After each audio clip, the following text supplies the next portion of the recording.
When a Western audience thinks of terrifying Soviet mysteries, the Dyatlov Pass immediately comes to mind.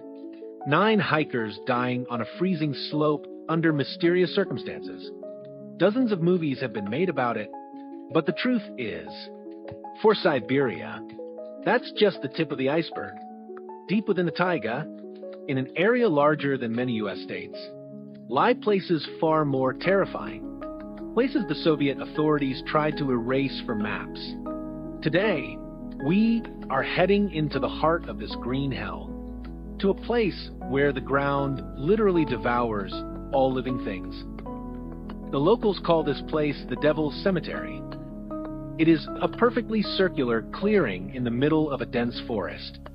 No grass grows here, birds never fly over it, and any animal that accidentally steps over its invisible border dies within minutes.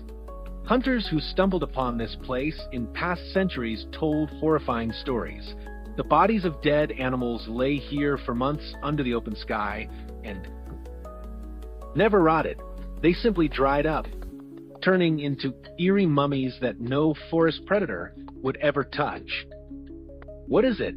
A secret underground Kremlin weapon? The crash site of an unknown fragment from the Tunguska meteorite? Or an ancient crack in the Earth's crust, leaking invisible toxic gases that drive both equipment and humans mad? In this video, we aren't going to build cheap alien theories. We will study the actual journals of Soviet researchers who tried to storm this zone in the 80s and 90s. We will break down why their devices failed, why strongmen panicked and suffered nosebleeds, and why today, this clearing cannot be found on any modern satellite map. Get ready, our investigation begins. To understand how this anomaly was discovered, we need to travel back 100 years into the 1920s. Siberia back then was a harsh place, almost completely cut off from civilization. Small villages stretched along riverbanks, surrounded by thousands of kilometers of deep, impenetrable taiga. The people living here were used to everything: wild beasts, bitter frosts, and hard labor. It was difficult to scare them. Yet, even these hardened woodsmen turned pale when talking about the upper reaches of the Kova River. There, in the middle of the ancient forest, lay what locals in hushed voices called the Cursed Plowland. The first documented mention of this zone is linked to a local villager named Semyon Polyakov. His grandfather was driving livestock through the forest and lost one of his cows. The animal wandered away from the herd. The search led the man to a strange place. In the middle of the dense forest, a perfect circle of scorched earth suddenly opened up, without a single blade of grass. The cow lay right in the center of the circle. It was dead, but what happened next was truly chilling. The hunting dogs, which usually charge boldly at any wild beast, flatly refused to approach the clearing. They flattened their ears, whimpered and backed away, as if looking at the devil himself. Polyakov's grandfather didn't dare step onto the black earth to retrieve the carcass. As time proved, this saved his life. His 2 dogs, which had only run up to the very edge of the cursed circle for a few seconds, returned to the village sick. They stopped eating and shook violently.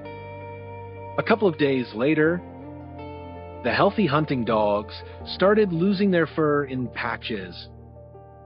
They died in agony in less than a week. Rumors spread through the village. A gateway to hell had opened in the clearing, and the ground there was breathing out an invisible poison. In the 1930s, the Soviet government began aggressively developing these lands. An official cattle driving trail was cleared between the taiga settlements of Kesma and Kerala. collective farms drove hundreds of livestock along this road. That was when the Devil's Cemetery began collecting its regular, terrifying toll. Drover Ilya Yermakov, who led herds along this route for many years, left detailed accounts.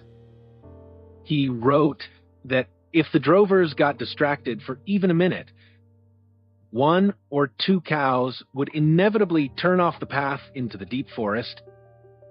If they stumbled upon this clearing, no one ever saw them alive again. Yermakov described a phenomenon that ordinary people simply couldn't wrap their heads around. By the laws of nature, any dead body in the forest is quickly scavenged by predators, and whatever is left rots away in a couple of weeks. But at the Devil's Cemetery, everything was different. Birds that merely flew over the clearing dropped onto it dead. Their bodies, just like the carcasses of huge cows, lay there for months. They did not rot. Their meat turned a strange, bright scarlet color. And then the animals simply dried up, turning into eerie mummies. Neither wolves nor bears, nor even taiga flies touched this meat. The death that ruled here terrified even wild nature itself. By 1940, rumors of the cursed place reached local Soviet officials. The government didn't believe in the supernatural. It demanded concrete figures and reports. Due to the constant loss of collective farm cattle, an agronomist named Valentin Salyagin was sent to the area. His task was to locate and fence off the danger zone. But Salyagin encountered something he couldn't explain. The closer he got to the suspected site, the stranger nature became. In his notes, he mentioned that the standard compass in his hands simply went haywire. The magnetic needle didn't point north. It spun wildly in circles as if a huge, invisible magnet was hidden underground, breaking all laws of navigation. Salyagin rushed back, leaving his work unfinished. In 1941, the Great Patriotic War broke out, and the country had no time for the mysteries of the Siberian taiga. However, the uncontrolled death of livestock and panic among locals forced the authorities to take drastic measures. Through the NKVD, an unofficial order was issued. The cattle-driving route between Kesma and Kerala was officially closed. People from the nearest small hamlets were hastily relocated to other areas. All pre-war reports, maps, and eyewitness testimonies were confiscated and placed on the back shelves of archives under a top-secret stamp. The Soviet leadership solved the problem radically. If a place couldn't be studied, it had to be isolated, and people had to forget it. For 30 long years, the Devil's Cemetery vanished from human memory.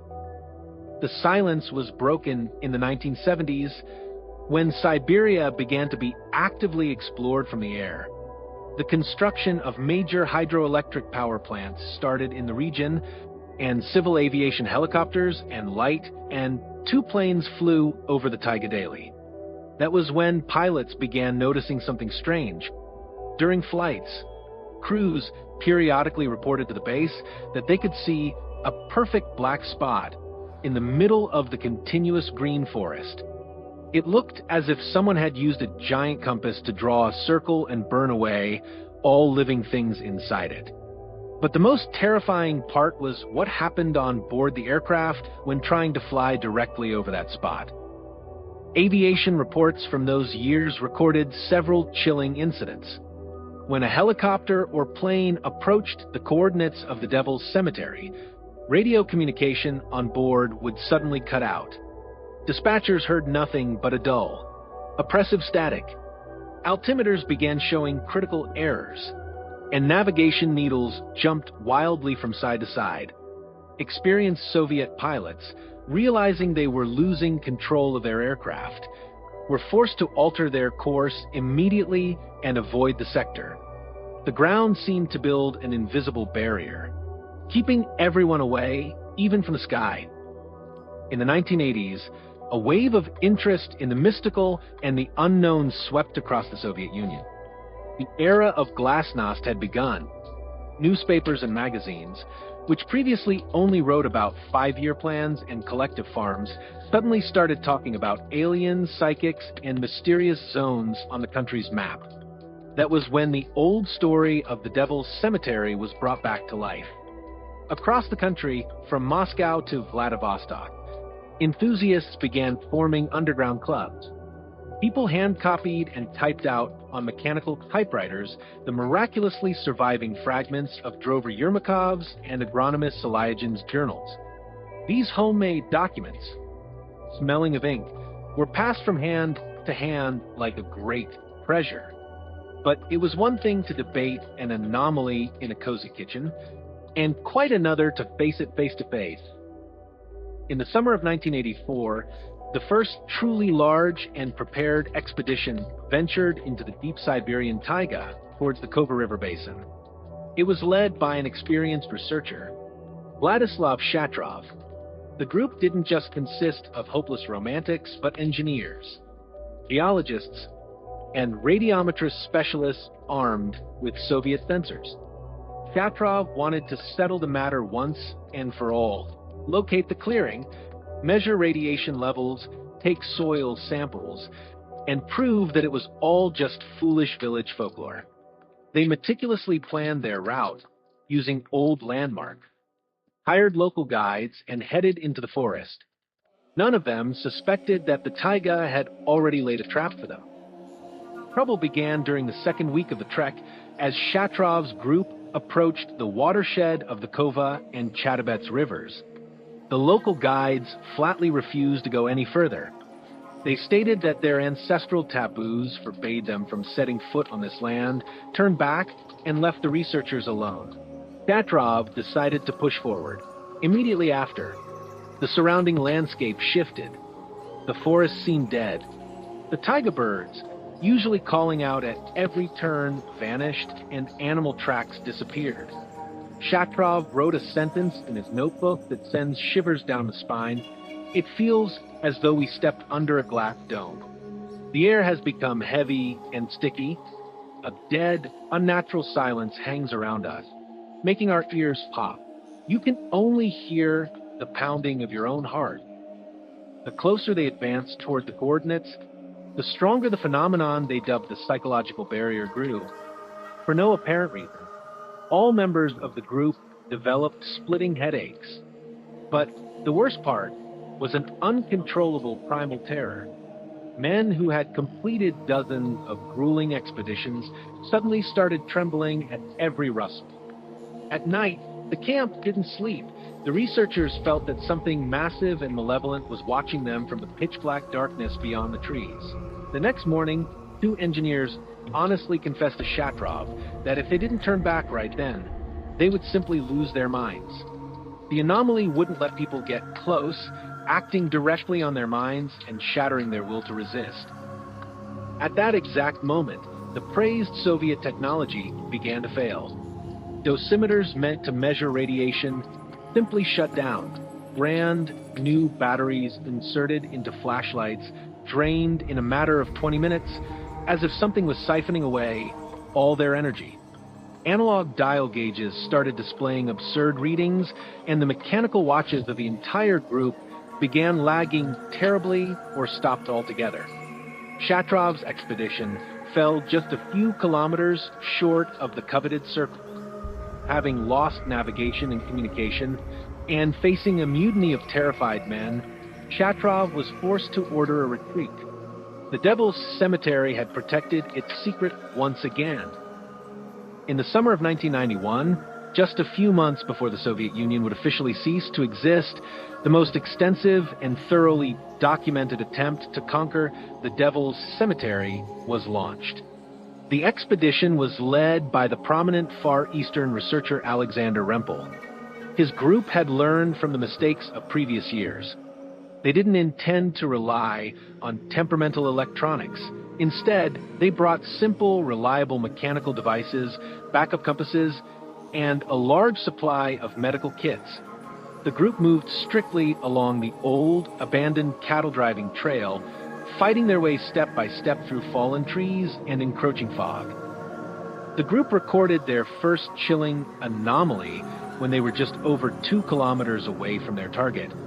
Siberia had welcomed them with damp and chilly weather, but suddenly the temperature around them began to soar. Rempel's journals preserve an entry. The air became hot like a sauna. We took off our canvas jackets, but it was still impossible to breathe. The strangest thing was that the heat didn't come from above, from the sun, which was hidden by clouds. It rose directly from the ground. Sensors recorded local soil heating up to 45 degrees Celsius. The earth under our feet was dry and hot, despite being surrounded by damp, freezing taiga.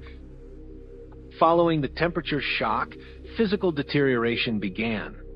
The psychological barrier encountered by past expeditions turned into a direct attack on human health in 1991. First, everyone's ears popped simultaneously, as if rapidly gaining altitude in a plane. Then a splitting, pulsating migraine set in. But the most terrifying part was when 2 of the strongest men, for no apparent reason, without any trauma or impacts, started bleeding heavily from their noses. Standard first aid medicine failed to stop it.